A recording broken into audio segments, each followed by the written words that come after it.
Greetings, class. Let's talk about newspapers. We're reading chapter 8 in the book, and couldn't be a more important issue in, in understanding mass media. And I would think that anybody who takes a class like this, if he or she came out of a semester, I would expect that person to have at least one thing, and that's the ability to intelligently explain the state of the newspaper industry and what's happened to newspapers. I think a reason this is a good thing to talk about is because it's really about the reality of our modern times.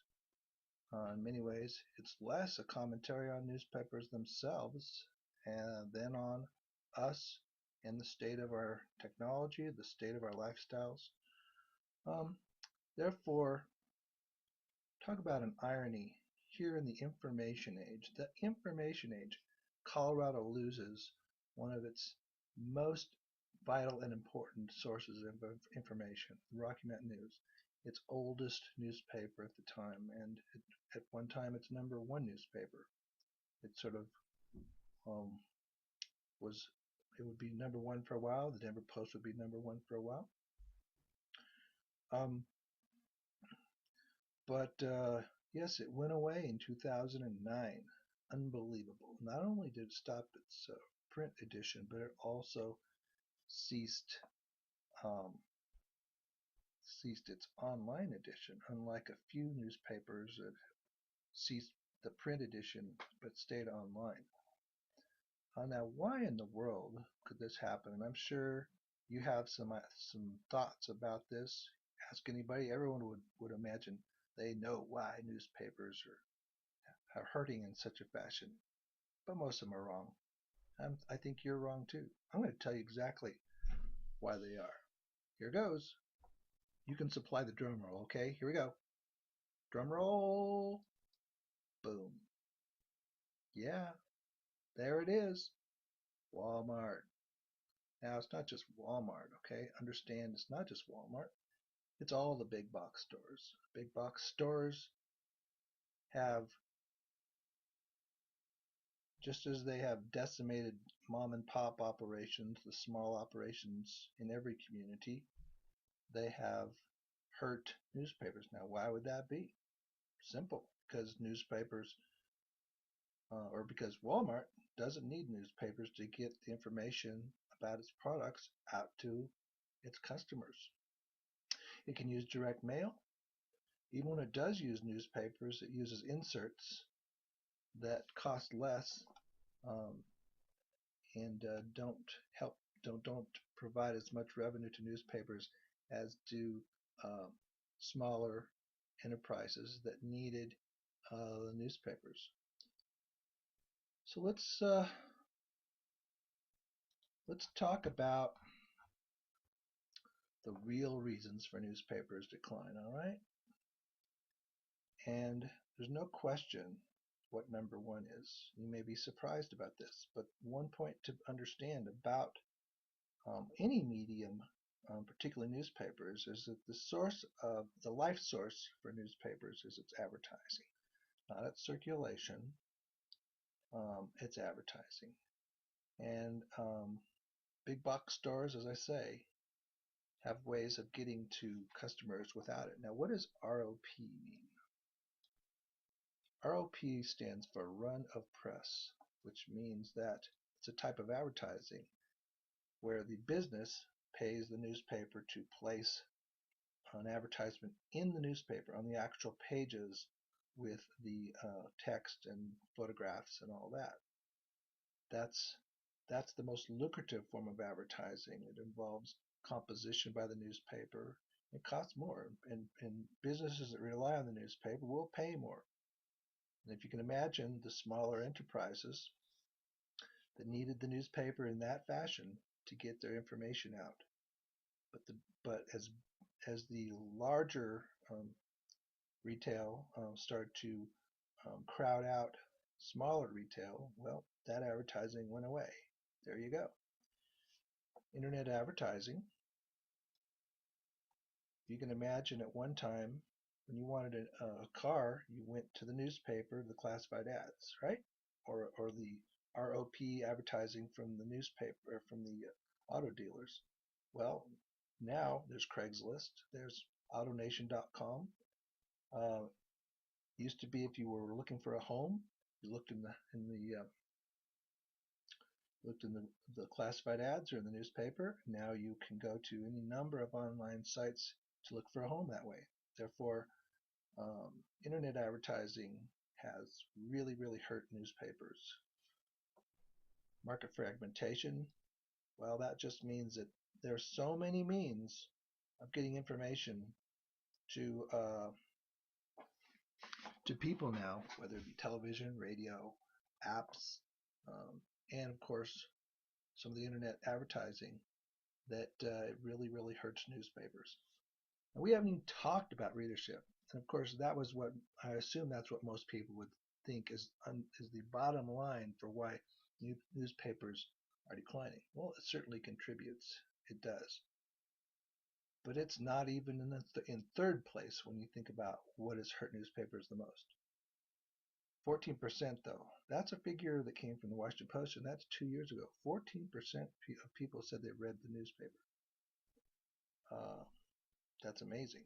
But I also think it's understated because a lot of the people 14% who say they read the newspaper are actually reading newspaper stories online through aggregators like Google News, blogs like Huffington Post that actually take news stories and share them with the people on their blogs or in the aggregator.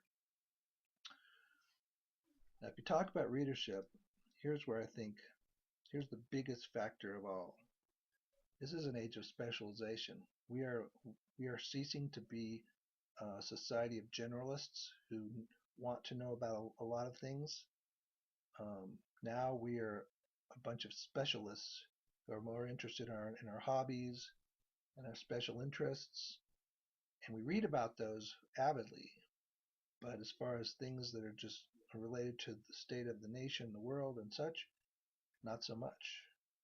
That's why even now specialty magazines thrive, while general magazines like Newsweek and Time have been hurting.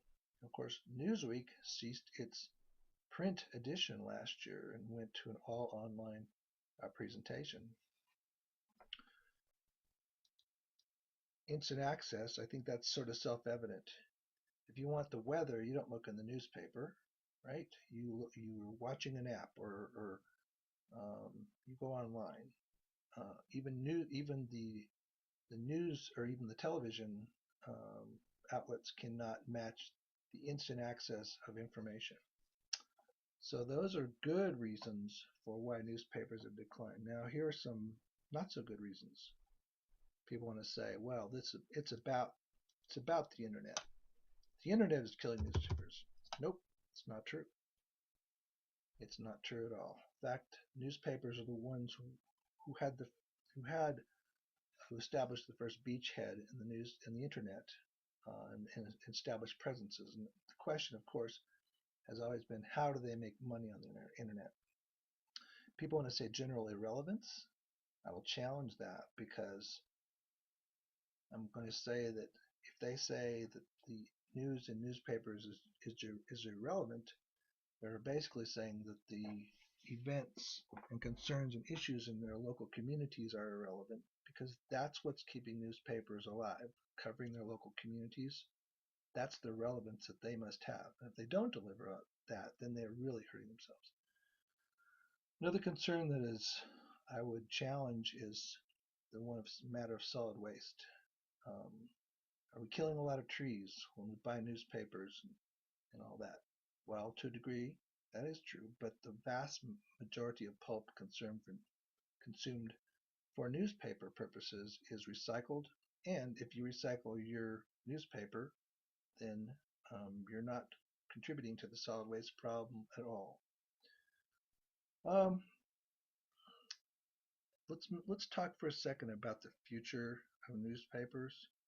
I think I just addressed one key component of it, and that is that future of newspapers is in covering the communities that they serve.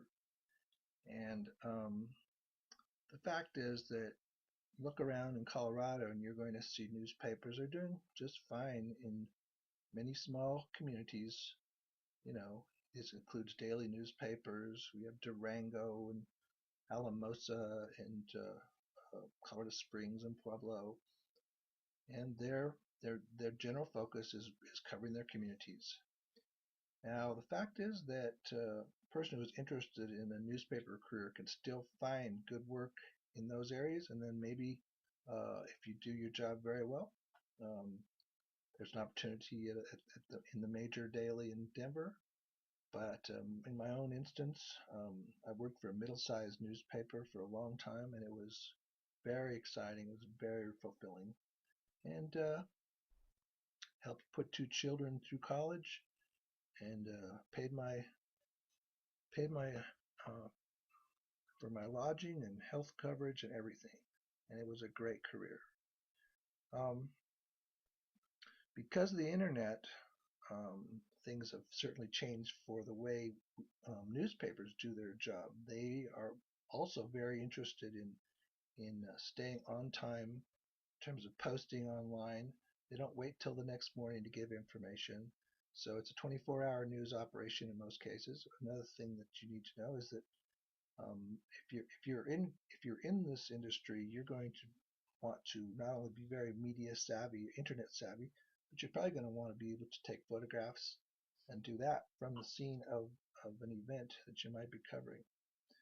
Um, the big challenge for newspapers is how to make money from a digital product.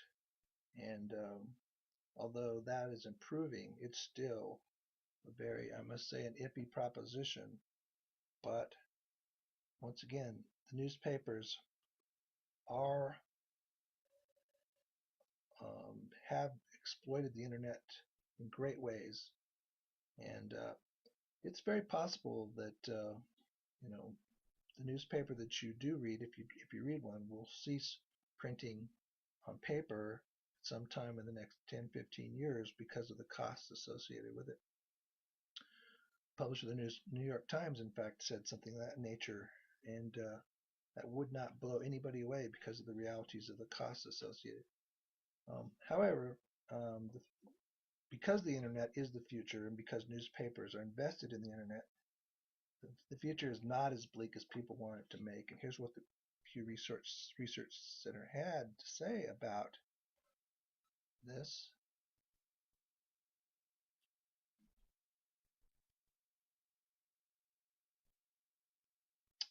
It's true, it's real, it's reality, it's the state of the newspaper industry today. So when someone says he or she knows why newspapers are dying, I think, or hurting, you can tell them what the state is. It's not about the newspapers themselves. It's about our internet, the age of information in which we inhabit.